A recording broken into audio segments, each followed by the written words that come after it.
નમસ્કાર, આપ જોઈ રહ્યા છો ડે સ્પેશિયલ ને હું છું જય શર્મા ને આજે ડે સ્પેશિયલમાં ચર્ચા કરીશું ખિસ્સા ખાલી ચિંતા વધારે.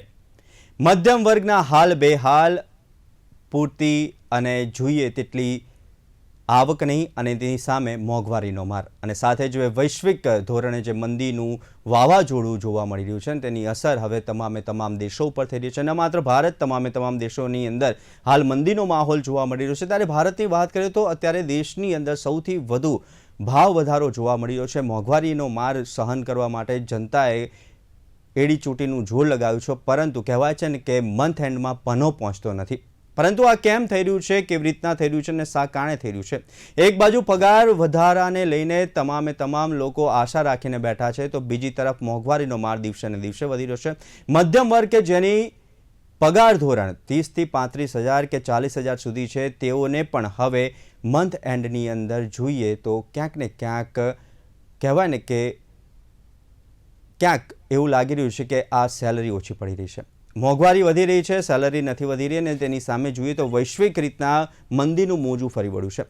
આપણે જોયું છેલ્લા અઠવાડિયાની અંદર પેટ્રોલના ભાવ 3 વાર વધ્યા, એલપીજીના ભાવ વધ્યા, સીએનજીના ભાવ વધ્યા, ટ્રાન્સપોર્ટેશન મોંઘું થયું અને સ્વાભાવિક છે કે ટ્રાન્સપોર્ટેશન મોંઘું થાય એટલે તમામ જીવન જરૂરિયાતની વસ્તુઓ મોંઘી જ થવાની છે. કારણ કે એ ક્યાંક ને ક્યાંક ખેતરેથી આપણા ઘર સુધી આવતા તેને 3 થી 4 ટ્રાન્સપોર્ટેશન થાય છે કે કોઈ પણ વસ્તુ બહારથી આવી રહી છે તો તેને પણ ટ્રાન્સપોર્ટેશન થકી જ આપણા સુધી પહોંચે છે. પરંતુ આ ટ્રાન્સપોર્ટ મોંઘું થયું છે એટલે સ્વાભાવિક છે કે વસ્તુઓના ભાવ વધવાના છે.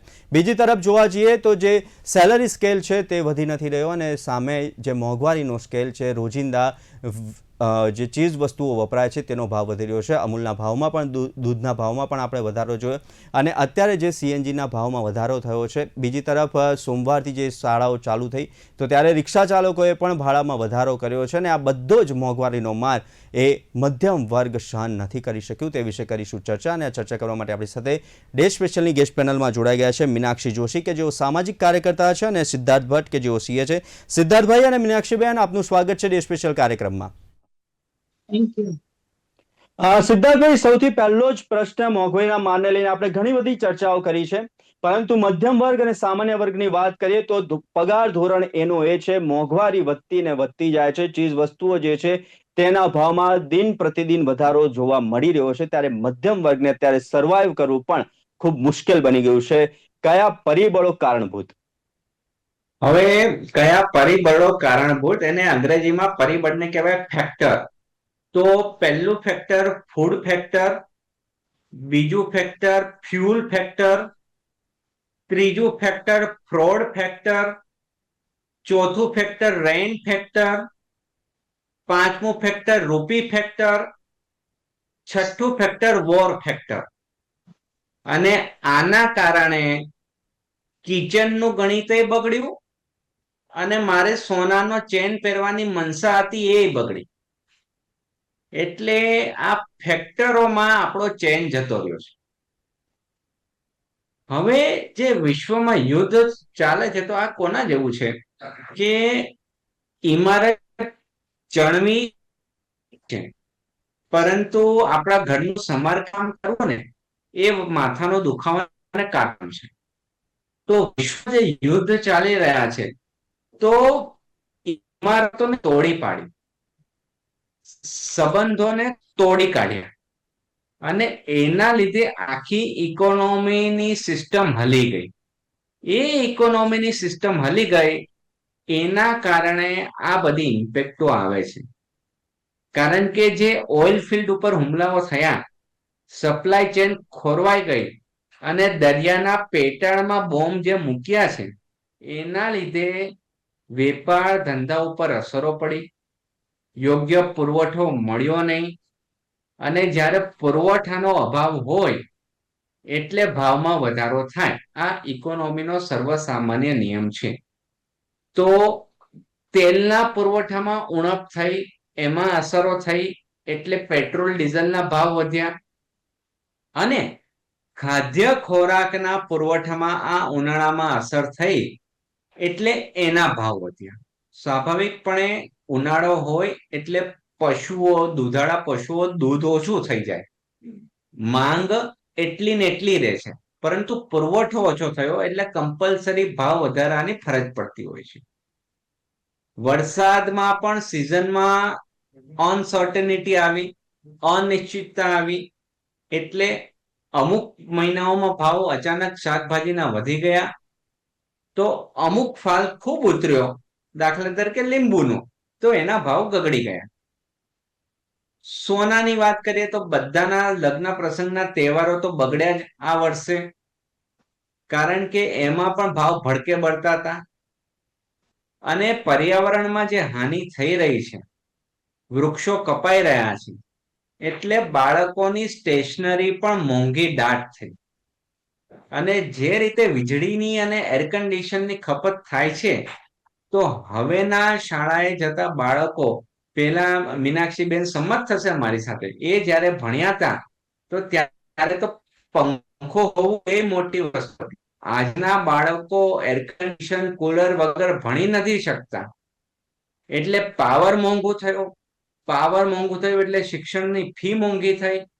એટલે મોંઘવારી ચારે બાજુ છે, પરંતુ એની સામે જે મારી આવક હોવી જોઈએ, જે ઘરનો પુરુષ કમાય છે, એની આવક તો એટલી ને એટલી રહી છે. એટલે આમદની અઠન્ની, ખર્ચા રૂપિયા. એ માટે હવે રામ ભગવાન અને કૃષ્ણ ભગવાન આવે તો જ આપણને બચાવી શકે. આ મોંઘવારીમાં સરકારે એમના જે કંટ્રોલ લેવાના પગલા ભર્યા, એ બધા પગલા ભરે છે, પરંતુ ભારત દેશ આજે પણ રામના નામે ચાલે છે. રામ રાજ્ય છે, જેવી હરી ઈચ્છા. જયભાઈ. પ્રજા સુખી છે, રામ તો રાજ્ય છે પણ પ્રજા સુખી છે, સિદ્ધાર્થભાઈ? હવે પ્રજાની વાત કરીએ તો જેમ રસોડામાં કોકરોચની હેરાનગતિ થતી હતી, એમ ક્યાંક ને ક્યાંક આજની સરકારોને પણ કોકરોચનો ડર પેઠો છે. જી રિટેલ મીનાક્ષીબેન, મોંઘવારી એ ડબલ ડિજિટમાં જતી રહી છે. સરકારી આંકડાઓ કે સિંગલ ડિજિટમાં, પણ વાસ્તવિકતામાં રિટેલ ઇન્ફ્લેશન ડબલ ડિજિટમાં જતું રહ્યું છે. હોલસેલ પ્રાઇસ ઇન્ડેક્સ છે એ સિંગલ ડિજિટમાં છે. અને રિઝર્વ બેંક પણ એની રીતે પ્રયત્ન કરતી હોય છે કે રૂપિયો જે લસરપટ્ટીની જેમ ગગડે એને કંટ્રોલમાં રાખવા માટે, કારણ કે જો રૂપિયો ગગડે તો ઇમ્પોર્ટ મોંઘો થાય. તો આ બધા પાસાઓ છે, પણ આપણે આગે ચલો વાત કરીએ. મીનાક્ષીબેન, એક ગૃહિણી તરીકે, એક સામાજિક કાર્યકર્તા તરીકે, જ્યારે બજેટ ખોરવાય, ઘરની અંદર સૌથી પહેલા શાંતિ ક્યારે હોય? જ્યારે તમામ ચીજ વસ્તુ પૂરતા પ્રમાણમાં હોય, તમામ મોજશોખ જે સામાન્ય વ્યક્તિઓના હોય તે પૂર્ણ થતા હોય. એ પછી રોટી કપડા મકાન હોય કે પછી એના સારા કપડા હોય, તેના રોજિંદો ખર્ચ હોય, શિક્ષણની ફી હોય, ઈએમઆઈ હોય, આવા ઘણા બધા ભારણ છે.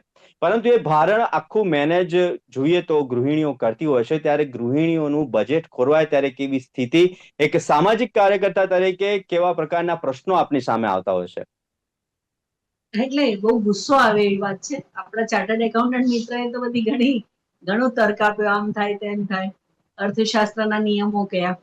પણ મોંઘવારી વધે પછી ઘટે છે ખરી? અર્થશાસ્ત્રના નિયમમાં એવું કઈ આવે છે કે પુરવઠો પૂરતો હોય પછી એવું ભાવ નથી ઘટે? આવતું મીનાક્ષીબેન, હા, એવું નથી આવતું. કારણ કે પેટ્રોલનો ભાવ આપણે જોઈએ છે આજ સુધી, કે ધારી કે ભાવમાં ઘટાડો, પણ એની પહેલા મહિના પહેલા તો ભાવમાં વધારો હોય 2 રૂપિયા, અને પછી 2 મહિના પછી કે પેટ્રોલના ભાવમાં 1 રૂપિયા ને 20 પૈસાનો ઘટાડો, પણ ઓલરેડી તો એ વધેલા જ છે.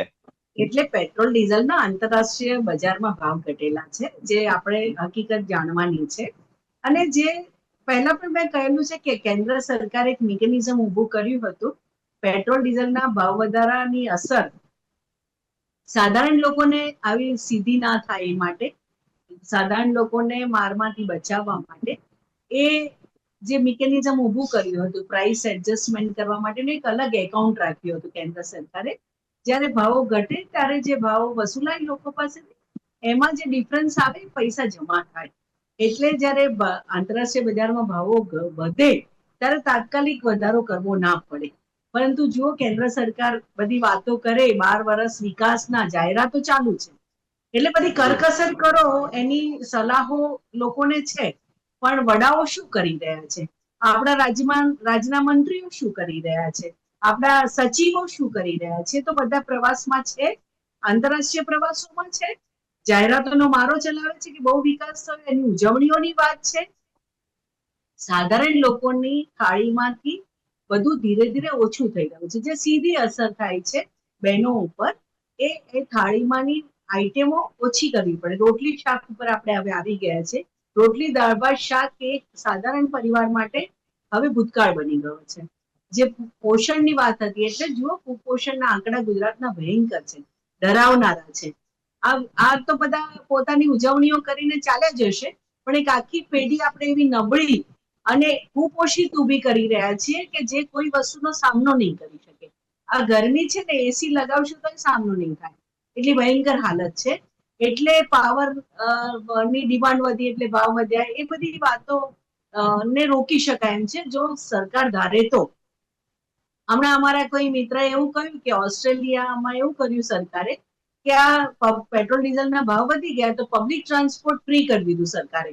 એટલે પ્રાઇવેટ વાહનો, ઇન્ડિવિજ્યુઅલ જે લોકો ડ્રાઇવિંગ કરીને જતા હતા એમને એમાં ડાયરેક્ટલી આ ભાવ વધારાથી બચાવવા માટે લોકો માટે પબ્લિક ટ્રાન્સપોર્ટ ફ્રી કરી દીધું. આપણી સરકાર આવું કરી શકશે જો સિરિયસ હોય અને સિન્સિયર હોય તો? પણ ખાટલે મોટી ખોડ એ છે કે આપણું પબ્લિક ટ્રાન્સપોર્ટ જ નથી, અથવા એટલું વીક છે. અમદાવાદનું ઉદાહરણ લઈ લઈએ. મીનાક્ષીબેન, આપને અટકાવવા માંગીશ. પબ્લિક ટ્રાન્સપોર્ટ છે, સારું એવું છે, પરંતુ એ જ અત્યારે ખોટમાં ચાલી રહ્યું છે સૌથી પહેલા તો.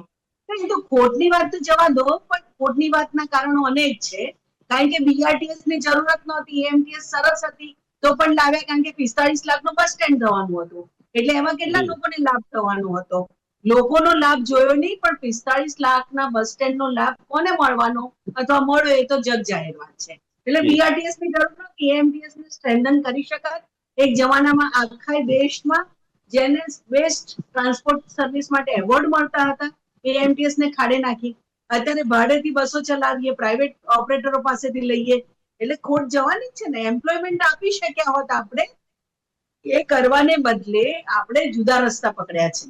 અને જુદા રસ્તા પકડવાની આ ન્યૂ ઇકોનોમિક પોલિસી પછી 91 પછી દેશની માઠી દશા બેસવાની જ હતી. અને અત્યારે અમેરિકા જોડે જે આપણા કરાર ચાલે છે, જે વાટાઘાટો દિલ્હીમાં ચાલે છે, એમ કે હવે છેલ્લું આવી ગયું છે. કેટલા ટકા ટેરિફની વાત કરે છે ટ્રમ્પ? દોસ્ત છે ખાસ આપણા વડાપ્રધાન, માનનીય શ્રી વડાપ્રધાનના, અને કેવો માર મારી રહ્યા છે ટેરિફનો. H1B1 વિઝા વિશે હું વાત નથી કરતી, પણ ટેરિફનો જે માર છે, અને ભારતના ખેડૂતો જે પકવે છે, પેદાશ કરે છે, એ પેદાશોના ભાવો ગગડી જશે. કારણ કે આપણે આયાત કરવાની આપણે ખાતરી આપી છે, અને અમેરિકન ચીજો આપણે આયાત કરીશું ને, ગ્રાહક તરીકે હું વિચારીશ કે જે સારી ક્વોલિટીનું છે એ હું લઈશ, તો પછી મારા દેશના ખેડૂતોને નુકસાન થશે. જેમ કે મોટા મોલ આવ્યા એટલે નાના દુકાનદારો પીસાયા, કેટલાય મૂરઝાયા, કેટલાય મૃત્યુ પામ્યા. એવા પ્રકારની હાલત આપણા એમએસએમઈ સેક્ટર જે છે, જેનું આપણે બહુ ગૌરવ કરતા હતા, ખાસ કરીને ગુજરાત, કે લઘુ ઉદ્યોગ એટલે કે મધ્યમ કક્ષાનો લઘુ ઉદ્યોગ જે છે, જે કોમ્પીટ કરી શકતું હતું, એ આજે બહુ બેહાલ છે. એટલે ઉદ્યોગો બંધ થઈ રહ્યા છે, રોજગારી છે નહીં, પગાર તો વધવાના નથી, એ તો હકીકત છે, પણ બેરોજગારીનો પ્રશ્ન કેટલો મોટો છે. આ કોકરોચ જનતા પાર્ટી તો એનું એક અભિવ્યક્તિ છે. આપણે એને વિશે નથી ચર્ચા કરતા કોઈ પાર્ટી વિશે, પણ યુવાનોની જે અભિવ્યક્તિ છે, પેપર લીક થાય, નીટના પેપર લીક થાય, સીબીએસઈમાં આવી હાલત હોય, બધી કોમ્પિટિટિવ એક્ઝામના પેપર લીક થાય, એટલે આખા દેશમાં કેઓસ છે. એટલે રોજગારી મોંઘવારીના મારથી તો પીડાય છે. પેટ્રોલ ડીઝલનો ભાવ વધારો આટલો બધો કરવાની ખરેખર જરૂર નહોતી, અને છતાં સરકારે કર્યો. એલપીજીમાં તો ધીરે ધીરે કરતા 1000 ઉપર બાટલો પહોંચાડશે એવું લાગે છે. એને પહોંચ્યો છે. હા, એટલે 949 તો મેં પણ ચૂકવ્યા. એટલે હવે 1000 થી બહુ દૂર નથી આપણે, ને પેટ્રોલને તો 100 કુદાવી લીધા છે. કેટલાક શહેરોમાં તો એથી વધારે છે. એટલે બધામાં સેન્ચુરી મારવાનું નક્કી કર્યું લાગે છે. હા, એ તો એટલે હું શું કહું છું, આવનારી પેઢીને, સાધારણ લોકોના બાળકોને અભણ રાખવાના, સાધારણ લોકોના બાળકો માત્ર શારીરિક મજૂરી કરવા માટે એક આખો વર્ગ આપણે તૈયાર કરવા માંગીએ છીએ.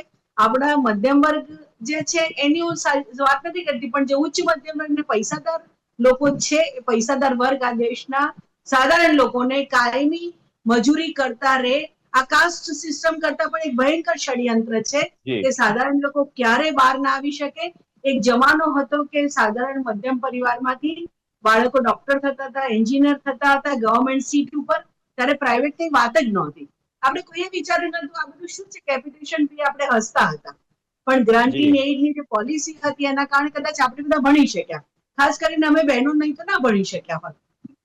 માસ્ટર ડિગ્રી પીએચડી સુધી લોકો જઈ ના શક્યા હોત અને એમ્પ્લોયમેન્ટ ઇઝીલી મળતું હતું. જે રીતે એક સિક્યોરિટી હતી, ભલે પગાર ઓછા હતા પણ સિક્યોરિટી હતી, સેફટી હતી, ભવિષ્યની ચિંતા નહોતી. આજે 30-40 વર્ષે હાર્ટ એટેક જી કેમ આવી રહ્યા મીનાક્ષીબેન, છે બધાને?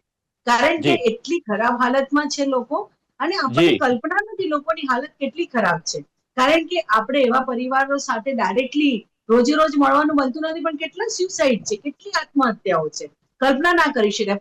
પરિવાર આત્મહત્યા કરી રહ્યા છે, એટલે માતા પોતાના મીનાક્ષીબેન, બાળકો સાથે કરી રહી છે. એટલી મીનાક્ષીબેન, ભયંકર હાલત છે, બહુ મીનાક્ષીબેન, ડરાવનારી છે. આપને અટકાવવા માંગીશ એક મિનિટ. સિદ્ધાર્થભાઈ, મોંઘવારી વધવાના ઘણા બધા કારણ આપે કયા, મીનાક્ષીબેને પણ કયા, અને તેની કેટલીક જે વ્યથાઓ છે તે પણ ઠાલવી, કારણ કે એ સામાજિક કાર્યકર્તા છે અને ઘણા બધા બહેનો સાથે જોડાયેલા છે, ઘણા બધા કામ કરી રહ્યા છે, ત્યારે ઘણા બધા પ્રશ્નો આ રહ્યા છે. એટલે કે મોંઘવારી છેક સુસાઇડ સુધી પહોંચી છે. આપણે ઘણી બધી વાર જોઈએ છે કે આર્થિક જે સંકળામણમાં આવીને ઘણા પરિવારો સામૂહિક આત્મહત્યા પણ કરી રહ્યા છે, કેટલાક લોકો જીવન ટૂંકાવી રહ્યા છે. ઘણા બધા આપણી પાસે એવા અઢળક દાખલાઓ છે.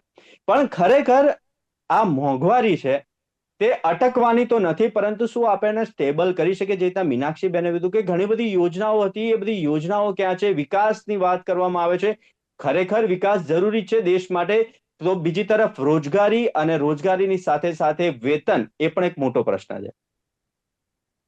આપની વાત સાચી છે કે મોંઘવારીને આપણે એની ગતિ ઓછી કરી શકીએ, અટકાવી તો ના જ શકીએ.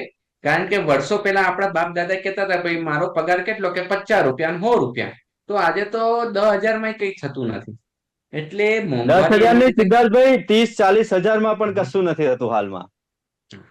એટલે હું તો 80% જનતાને બધી રિપ્રેઝેન્ટ કરું, એટલે જી ઇકોનોમિક્સ તરીકે ઓલમોસ્ટ સામાન્ય ગામડાનો ખેડૂત હોય તો એને ઘણીવાર માઇનસમાં ચાલતો હોય છે. એટલે એનો રસ્તો આપણે સોલ્યુશન ઉપર આવી જઈએ તો તમે જે કીધું ને, તો એનો જવાબ આપણી આ ચર્ચામાં જ છે. ગાંધીજી જે ખાદીધારી કહેવાતા હતા, ખાદીધારી, એમના સ્વદેશીનો ઉદ્દેશ જે હતો એ ફરી પાછો આપણે લાવી દઈએ તો મોંઘવારી કાબુમાં રહી શકે. સ્વદેશીકરણ, ખાદી એક વિચાર હતો કે સ્વદેશીને બળ આપવાનું વિષય વસ્તુ હતી. એટલે આજે જો આપણે ફરીથી નક્કી કરી લઈએ કે હું કોઈ પણ પ્રકારના ઇમ્પોર્ટેડ વસ્તુ નહીં વાપરું અને મારા દેશમાં ઉત્પાદિત થયેલી ટીવી, મોબાઈલ, ફ્રીજ, એસી વાપરીશ, ગાડીઓ વાપરીશ, અને તો ધીરે ધીરે ધીરે આપણે જોઈશું તો ફરી પાછું મોંઘવારી કંટ્રોલમાં આવે, મોંઘવારીની જગ્યાએ સોંઘવારી આવે. ખાવાનું ભારતીય ક્યાંથી પરંતુ શોધીશું? ખાવાનું શાક તો લોકલ ખાવાનું જ ખાઈએ ભારતીય, છે ને. શાક કયા અમેરિકાના આપણે ખાઈએ છીએ ભાઈ? એક આપણી એક સારી બાજુ એ છે કે ભારત દેશની, કે એમાં કોઈ સરકાર તો ઠીક છે આવે અને જાય, પરંતુ આપણે ફૂડમાં, અન્નમાં આત્મનિર્ભર છે એટલે આપણે ટકી ગયા છે. નહીતર આપણા પડોશી દેશોની હાલત આપણે જોઈએ છે. જે દેશ અન્નમાં આત્મનિર્ભર નથી ને, એ લોકોના પાટિયા પડી ગયા છે. મિડલ ઇસ્ટ જે તેલના કુવા છે, તેલના ભંડારો છે, પણ જયભાઈ વિચાર તો કરો, એમને ત્યાં અન્નનો એક દાણો ઉગતો નથી અને આપણે ત્યાંથી ચોખા એ લોકો ઇમ્પોર્ટ કરે છે. એટલે કૃષિ ક્ષેત્રે આપણે આત્મનિર્ભર છે, તો એ આપણા ખેડૂતો અને ભૂદાન યજ્ઞ જેણે કર્યો હતો, તો એ સલ્યુટ કરવી પડે કે આપણા વડવાઓનું જે વિઝન હતું અને ખેડૂતો અને ગામડામાં જે જીવ વસે છે એના લીધે આપણે ટકી રહ્યા છે. નહીતર શહેરોમાં મોંઘવારીએ એવી માજા મૂકી છે અને આપણા મોજો કેવા થયા છે. એટલે ગોલ્ડ આપણા હાથમાં નથી, હોટલમાં જવું પોસાય એવું નથી, પ્રાઇવેટ શાળાઓમાં જવું પોસાય એવું નથી, ગેસનો બાટલો પોસાય એવો નથી, એટલે ફરી પાછો ચૂલા ફૂંકવાનો વારો આવ્યો. ઘરનું ઘર લેવું હવે એક સપનું થઈ ગયું છે. અને ટ્રાન્સપોર્ટેશનની વાત કરીએ તો મને ટ્રાન્સપોર્ટેશનની સુવિધા સારી છે, પરંતુ એ બસ સ્ટેન્ડ થી લઈને ઓફિસ સુધી જવું કે બસ સ્ટેન્ડ થી લઈને ઘરે જવું, ત્યાં સુધી મારે જે સટલિયા કરવા પડે છે, તો હું મારો જીવ જોખમમાં મૂકું છું. એટલે આખું માળખું એવી રીતે બનાવવું પડે, ત્યારે જઈને આપણે સન્માનપૂર્વક જીવન જીવી શકીએ. અને વોર બે પ્રકારની છે, એક સરહદ ઉપર ચાલતી વોર છે અને બીજું યુદ્ધ આપણા સમાજમાં ચાલતું યુદ્ધ છે. કે દાખલા તરીકે આ કોકરોચની વાત કરી તો કોકરોચ તો આપણા ઘરમાં હોય છે, એની સાથે યુદ્ધ લડવું પડતું હોય છે. તો આ જે આર્થિક સામાજિક ઢાંચો પરિસ્થિતિ છે એને ધરમૂળથી ફેરફાર કરવો પડશે. અને કદાચ આ જ કારણ છે કે જે આપણું શેર બજાર કૂદકે ને ભૂસકે વસ્તુ તો છેલ્લા 6 મહિનાથી ટાંકણી હલી નથી, એ ત્યાં ને ત્યાં સ્ટેબલ પેલું લોલક ઊભું રહી ગયું છે. એટલે એમએસએમઈ ની પરિસ્થિતિની વાત કરીએ તો જેવું આપણા ઘરની પરિસ્થિતિ એવા એમએસએમઈ ધંધાદારીઓને પણ ટાઈટ હાલત થઈ ગઈ છે. આપણા કોઈ બોલી શકતા નથી, ઓર્ડરો આવે છે પણ વર્કિંગ કેપિટલ પૈસો હોય તો હું એને ફૂલફિલ કરી શકું ને. અને વળી પાછું આ 16મી તારીખે આવતા સપ્તાહે 12 વર્ષ થશે એટલે એની ઉજવણી ચાલશે. અને આ બધું બહુ પેચીદો મામલો છે. ડિમાન્ડ સપ્લાય શું છે, પોલિટિક્સ ક્યાં રમાઈ રહી છે, લોકોને હવે ચાય પોસાય એવી નહીં કે પેલા 5 રૂપિયામાં ચા મળતી હતી, હવે 10 રૂપિયામાં મળતી નથી, 20 રૂપિયા થઈ ગયા. તો બાપડો જશે ક્યાં? એટલે ક્યાંક ને ક્યાંક સ્વદેશી ગાંધીજીને ફરીવાર યાદ કરવા પડશે. અને back to basic, back to roots, જીવનશૈલી જેટલી સરળ અને સહજ કાચબા જેવી રાખશું તો આપણને ફાયદો થશે. હમણાં આ ક્ષણિક પૂરતો, એટલે આમાં ધીરજ રાખવી પડશે.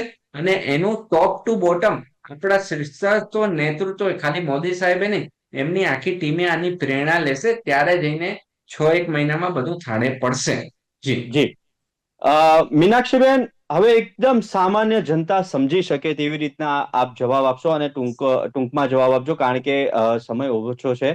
ગૃહિણીઓને પડતી મુશ્કેલીઓ હાલ, કારણ કે જે રીતના હું પણ જઉં છું, સૌ કોઈ જતા હશે કરિયાણું લેવા માટે, અને આપણે ખાસ મોલની વાત કરી તો હવે નાના પ્રોવિઝન સ્ટોર ને કરિયાણાની દુકાનો તો હવે કેટલીક તો મૃત પાયે છે, કેટલીક તો બંધ થઈ ગઈ છે, અને કેટલા લોકોએ તો શટર પાડી દીધા છે. પરંતુ જે ટ્રોલી 5 થી 6 હજારમાં ભરાતી હતી, તે ટ્રોલી તેટલી જ વસ્તુ અત્યારે 7 થી 8 હજારમાં ભરાય છે. એટલે કે કરિયાણાની અંદર હર મધ્યમ વર્ગનું જે બજેટ હતું 5 થી 6 હજારની અંદર, તેનું મહિનાનું નોર્મલી કરિયાણું આવી જતું હતું, તે કરિયાણું હવે 7 થી 8 હજારે પહોંચ્યું છું.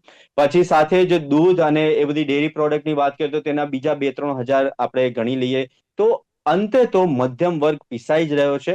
એ ખાલી ને ખાલી ઈએમઆઈ ભરી રહ્યો છે, અને 2 ટંકનું જમી રહ્યો છે, અને માત્ર ઈએમઆઈ ભરી રહ્યો છે. આની આગળનું કોઈ વિષય નથી. શું કહેશો?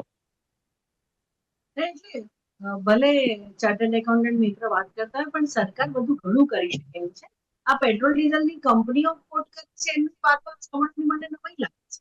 કંપનીઓ છે તો નફો કર્યો હતો, તો થોડી ખોટ કરે તો શું વાંધો? સાધારણ માણસો એની પાસે કે પૈસા છે કે એના માટે ભાવ વધારો મારો છો તમે લોકો? એટલે કે સરકાર મારે છે શા માટે પેટ્રોલ ડીઝલના ભાવ વધારોની મંજૂરી આપી? આટલી ખોટ થઈ રહી છે, તેટલી ખોટ થઈ રહી છે, વાહ ભાઈ વાહ. પણ સરકારને જીએસટી ની આવક, સ્ટેટ ગવર્મેન્ટને એસજીએસટી ની આવક, એની તો ચર્ચા કરો. એ તો તિજોરીઓ એમની છલકાઈ રહી છે.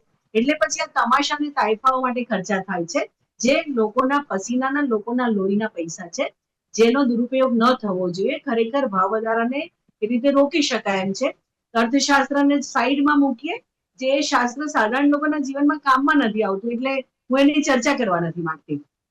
બીજું એ છે કે તમે જે સ્કૂલ ફી છે એને ઓછી રાખી શકો, એને કંટ્રોલમાં કરી શકો. સરકારી શાળાઓ છે કે ગાંધીજીનો રસ્તો અપનાવી કેવી રીતે ભાઈ? અમદાવાદ શહેરમાં મને સરકારી શાળાઓ બતાવો, કેટલી છે શાળાઓ? મ્યુનિસિપાલિટીની શાળાઓ 300 થી વધારે બંધ થઈ છે અને નવી ખુલી નથી રહી. અને વાત એવી છે, અત્યારે જે ગ્રાન્ટ ઇન એઇડ શાળાઓ છે એમાં હાજરીનું નામ દઈને સરકારી શાળાઓ બંધ કરાવે છે, કારણ કે ગ્રાન્ટ આપવી ના પડે એટલે. એટલે સરકારની ચોરીને પહેલા પકડવી પડશે.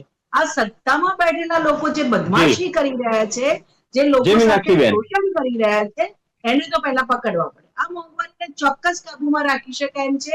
પેટ્રોલ ડીઝલના ભાવ વધારાને રોકી શકાય હોત, ટાળી શકાય. એટલે કેન્દ્ર સરકારની મનસા હોય તો આ બધું જ અટકી શકે એમ છે. ચોક્કસ મોંઘવારીને રોકી શકાય એમ છે. મોંઘવારી અટકે નહીં એ વાત ખોટી છે. મોંઘવારીને રોકી શકાય. અમૂલના નફાને ઓછો થાય તો મને તમે શું ચોકલેટો નહીં બનાવે, જવા દો ને. સ્પોન્સરશિપ જી મીનાક્ષીબેન, શું વાંધો છે? મારે દૂધનો ભાવ વધારો ના જોઈએ ભાઈ. મારે ચોકલેટ નથી ખાવી, મારે દૂધ જોઈએ. કહેવા માંગુ છું, કારણ કે સમયનો અભાવ છે, કારણ કે હવે આ ચર્ચા છે તે એવા વિષય પર છે કે જેની અંદર આપણે જોવા જઈએ તો 2 થી 3 કલાક શું આખો ભાવ આપણને ખૂટી પડે, કારણ કે મોંઘવારી દિન પ્રતિદિન વધી રહી છે અને સામાન્ય વ્યક્તિઓ છે તે હાલ પીસાઈ રહ્યો છે. મીનાક્ષીબેન, આપ જે રીતના વાત કરી રહ્યા છો, ગૃહિણીનું બજેટ ખોરવાયું છે. આપણે સવારના દૂધથી માંડીને સાંજના જમણ સુધી જો વાત કરીએ તો આપ ટોટલ મારશો તો કેટલે ટોટલ પહોંચ્યું છે? આથી 5 વર્ષનું આંકડો અને અત્યારનો આંકડો જોશો તો આપ સૌ કોઈને ખ્યાલ આવી જશે કે મોંઘવારીએ ખરેખર માજા મૂકી છે. ખૂબ જ હેલ્ધી ચર્ચા રહી. કેટલાક સવાલો હતા તેના જવાબો પણ મળ્યા અને કેન્દ્ર સરકાર સાથે એક જ અપીલ છે કે મોંઘવારીનો માર છે તે સામાન્ય જનતા સહન નથી કરી રહી, તેની ઉપર કામ કરવું જોઈએ. મીનાક્ષીબેન અને સિદ્ધાર્થભાઈ, આપ અમારી સાથે જોડાયા ચર્ચા કરવા માટે, તે બદલ ખૂબ ખૂબ આભાર. વાદી ડે સ્પેશિયલમાં આજની ચર્ચા ખિસ્સા પર પડી રહ્યું છે ભારણ અને આવકમાં નથી થઈ રહ્યો વધારો. સામાન્ય જનતા કરે તો શું કરે, અને એક બાજુ છે મોંઘવારીનો માર. તો હાલ ડે સ્પેશિયલમાં બસ આટલું જ. આવતીકાલે નવા વિષય સાથે ફરી મળીશું. ત્યાં સુધી મને આપશો રજા. નમસ્કાર.